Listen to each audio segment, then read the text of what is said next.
Well, thank you all for joining us. We are just about to start the webinar today for physicians, and I would likely, to have some information for you before we are going to start. And we are going to try to do this webinar in a very short way. So we know the physicians, they don't have a lot of time. So we're going to share the information as quickly as we can, but we're going to try to add as much as value as we can also. So in this webinar, we are going to talk about the 7 money mistakes every physician should be avoiding right now. And of course, before starting being a financial advisor, we just would like to remind you that in this case, we are not acting as your financial advisor. All the information that we are going to share with you today is going to be for educational purpose only. And remember, this is not an investment advice. Always you have to look for your financial advisor. And we hope this information works good for you and helps you to avoid this kind of mistakes.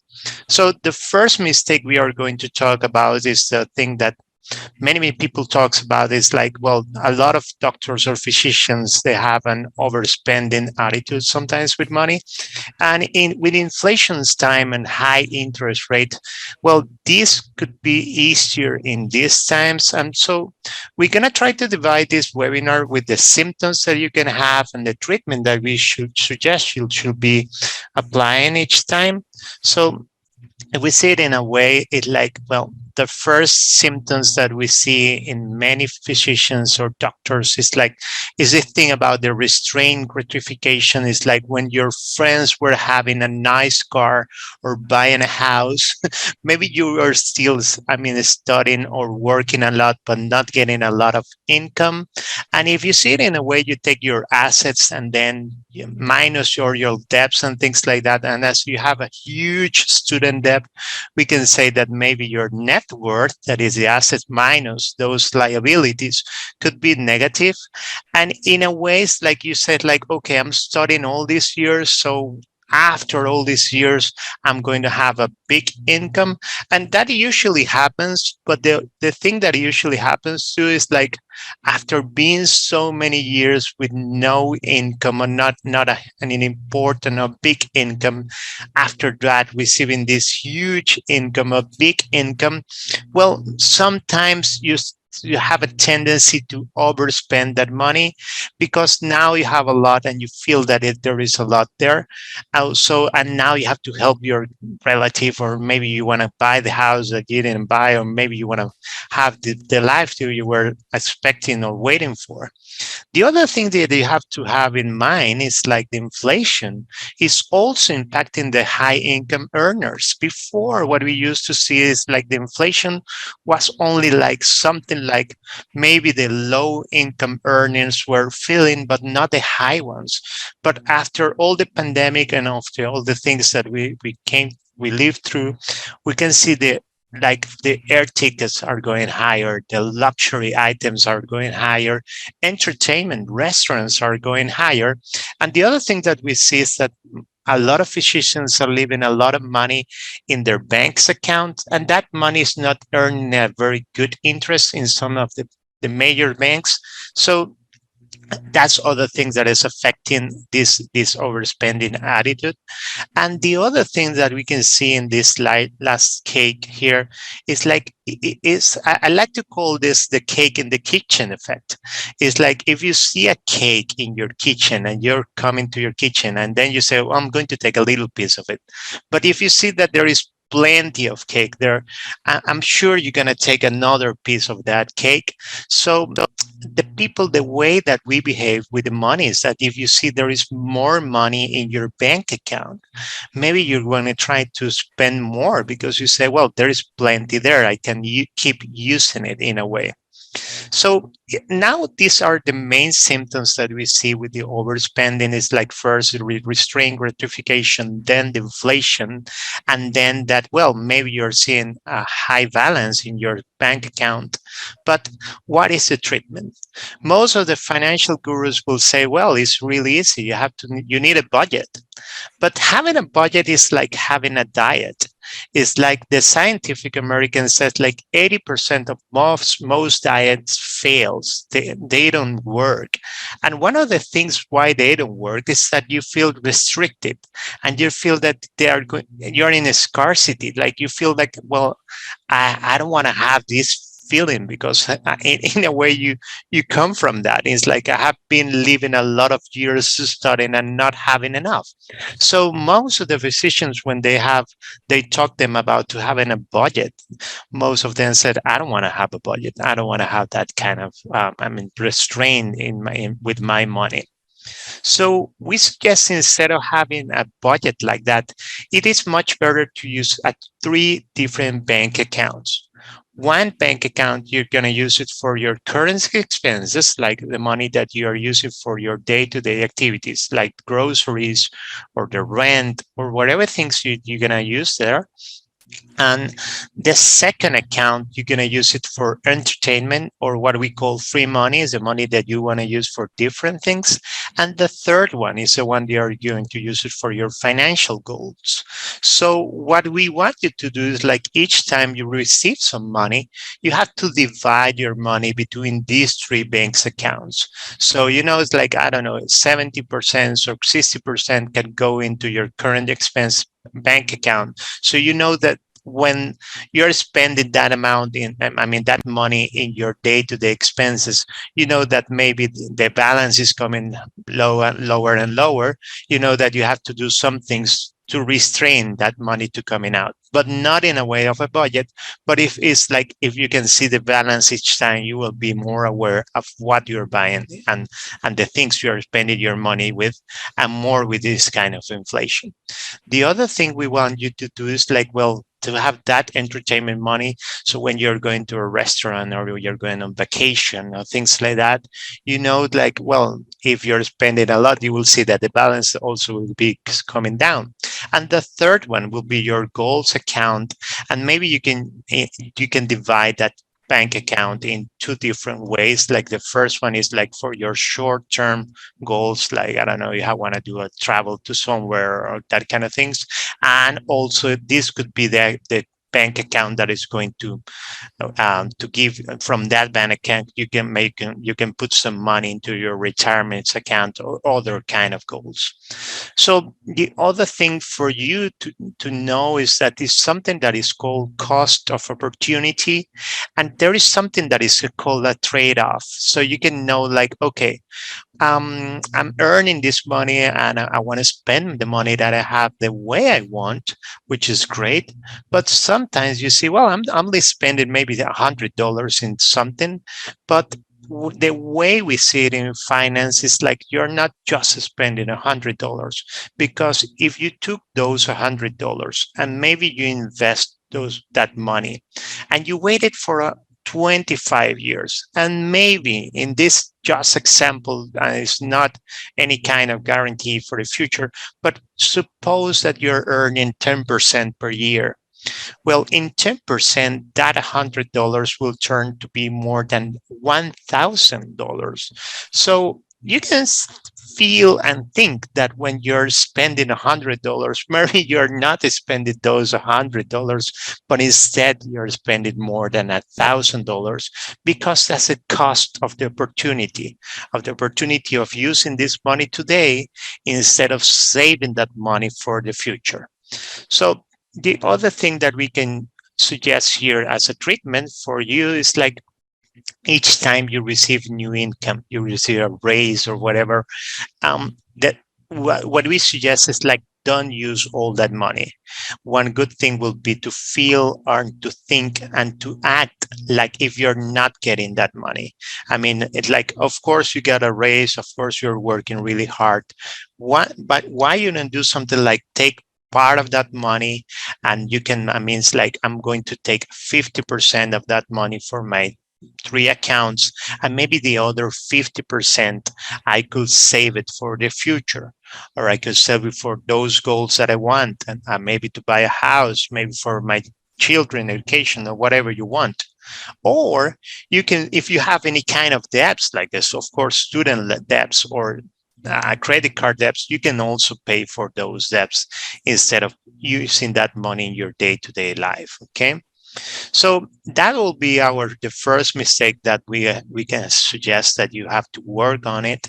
And the second one sometimes is missing tax planning opportunities. This is one of the second mistakes you can see, and we cannot see the power of the tax optimization.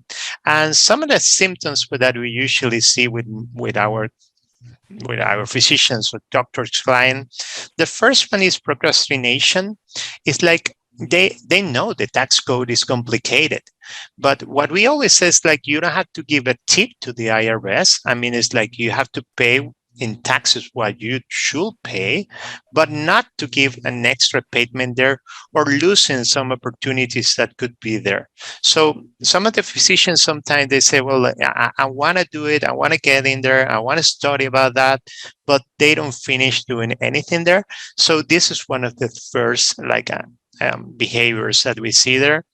The other one is like sometimes we like thinking about only for today.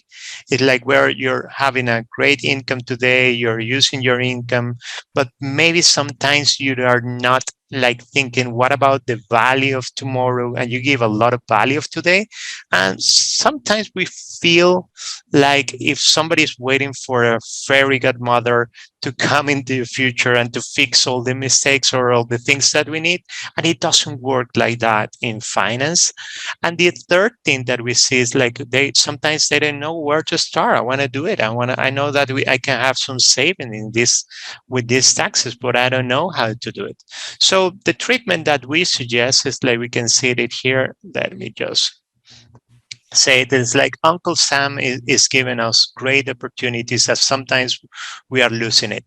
One of the first one, of course, if you have a 401k or 403b and your employer is giving you a match always try to get the max of that match. It's like, even though that it seems so straightforward to think it this way, we can see that some statistics show us that for each 10%, just like 3 are losing this extra money. This is free money that the company is giving you. Please take advantage of that. If you also have the opportunity to have a 457 plan, please take advantage of that too.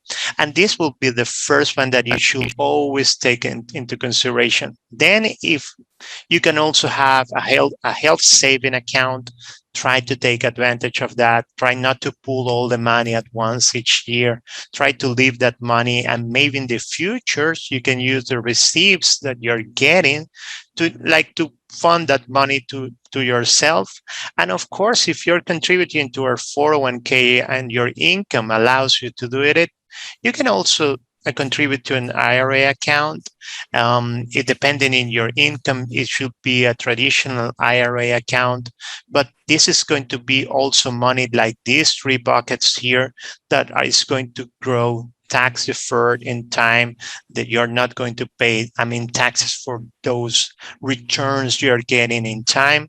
And this is another way, like the Uncle Sam is giving you that tax saving opportunity, and sometimes people are losing it. And if you have children or you want to save for educations, like you can also use a 529 plan. Maybe the money you're putting there is not going to be tax-free or tax deferred. It's like, my apologies, but the money that is going to grow there is going to be tax deferred. And if you use it for the school, for education, that money will be tax-free also. And some companies and some hospitals or clinics can allow you to use a flexible spending account. That's another great way for your money to grow there, and sometimes to have a wonderful tax planification there. So there are a lot of opportunities to make your returns, to make your money grow. Remember, it's not only about put in the money in one of these pockets and that will be the end of your homework. It doesn't work like that. You need to invest that money, because what you want is their return, not to be paying taxes while it grows. Okay. So the third one is I just wanted to say it in a nice way. It's like having inappropriate financial financial products, but sometimes we can feel it's not only the financial products. Sometimes it's maybe could be the kind of financial advisors that you're getting. So maybe it's not the best one for you. And I would like to say it in this way. You should always ask yourself, is it good for me as a client, or is it good for my financial advisor? Okay. So what we can see here is some of the symptoms that we always see is like, okay, is it better for the financial advisor or for the insurance agent? Of course, you're a high income earners. In our profession, we're looking for high income earners, and there are a lot of people that are going to go after you. That's why you have to, to filter the kind of financial advice or insurance advice that you're getting. So please, we have seen it before. I can say like 99% of times, you don't need that kind of life insurance that they sell you an insurance, and they say that you can also save for your retirement and things like that in the same product. And it doesn't work in the best way for you. Sometimes it's full of commissions. Those commissions are great for the one that is selling the product to you, but not so great for you. So be careful with that. And also be careful. I know that maybe you feel like, well, I've been studying all these years, I didn't have the income. So now that I have the income, I have to, well, like to do things faster. And maybe you feel like, well, I have to look for the way that I can make money faster. And it's like a fast money, like you're going to a casino. This is not the work like finance work. It's like the best way to invest is in a diversified way. It takes time. Don't panic. Time will help you there too. Yeah, and you still have plenty of time. The treatment for this, like, is like always look for a financial advisor that is a fiduciary. What that fancy words mean is like someone that is looking for what is best for you, and looking for, it's not what is best for him as a seller, but looking for what is best for you. One of the things that you can do is like go in here to broker check. This is a web page of FINRA, is one of the regulators in the stock market. And you can write the name of the financial advisor to see if there is anything that you would like. It's like anything that you would like to know. And that will be something great, because you can see if other clients, maybe they have a complaint against that financial advisor, or whatever you want to know about him, how many years he has been working there, or other kind of things.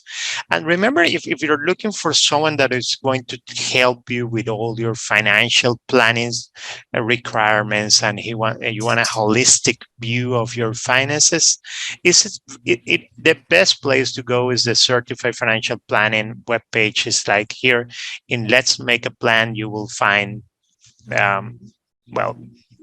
that's the directory where you can find all the different certified financial planners. Remember that a certified financial planner is a fiduciary. He will put your interest first, and you can look for someone that maybe is specialized in your kind of business. In our case, we specialize with physicians and nurses. So you should be always working with someone that has the certification, the knowledge, and the kind of clients. And we rated it here is like 99% of times, if you're looking for a life insurance, it's much better to use a term life insurance instead of looking for those whole insurance, universal insurance, or other kind of things like, I don't know, they're going to invest the money in your insurance in stocks and things like that. It's not the best way to go forward from there. So now we are going to the fourth mistake. It's like, of course, we know you have a huge student loan sometimes, but sometimes we see that not everything is in order in that position. So it's good for you to double check and to see if you're doing in a great way, and in the right way. One of the things that we can see here is like, well, there are two different situations, but the same problem at the end. It's like, well, okay, do you have a plan? to the way that you're going to repay that debt. I mean, that's student debt. Sometimes you have federal loans or private loans. And do you have a plan of how you're going to do it? Or what the other things that we are seeing is that some of the doctors or physicians, as everybody's waiting that they have to earn a very high income, maybe some of them can get used to overspend, as we mentioned before, and sometimes they can be living above your means, and that money that goes above sometimes is going to the credit card, and this is the worst time to have a credit card and debt, because if we see it in a way, right now we are living the highest interest rate in history. It's like in 3 years of having a debt in a balance in your credit card. I mean, the balance is going to double in just 3 years or more, or maybe 4 years. So it's not a good time to have debt in your credit cards.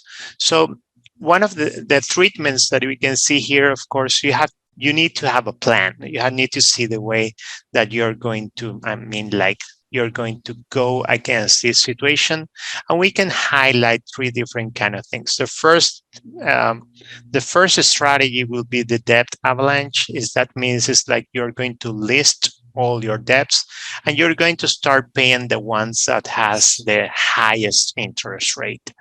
The second strategy is called the debt snowball. The debt snowball, you're going to list again your debts, but this time you're going to start listing first the one that have the shortest balance, or the one that it will be the easiest one for you to pay, and then you go from there. What you want to do is there accomplish like those goals, like, okay, I already did with this one, and now I can go to the next one. And if it is your case, please pay a lot of attention on the loan forgiveness program. That's something that will be so. I mean, there is a lot of information there. I'm not going to talk about that because this is a short webinar, just for you to have this information in a quick and nice way.